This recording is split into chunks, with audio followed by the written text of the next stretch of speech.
അരമുറി തേങ്ങ എടുത്ത് നല്ല രീതിയിൽ വറുക്കുക.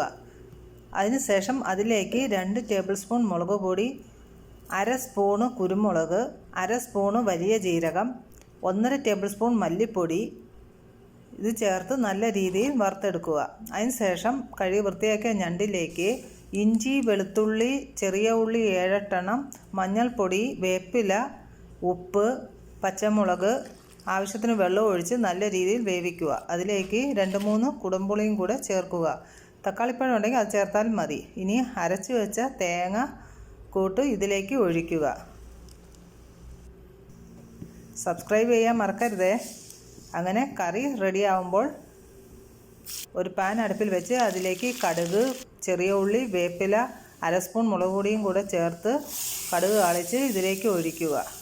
അങ്ങനെ സ്വാദിഷ്ടമായ ഞണ്ട് കറി റെഡിയായി. എല്ലാവരും ഇത് ചെയ്യണം.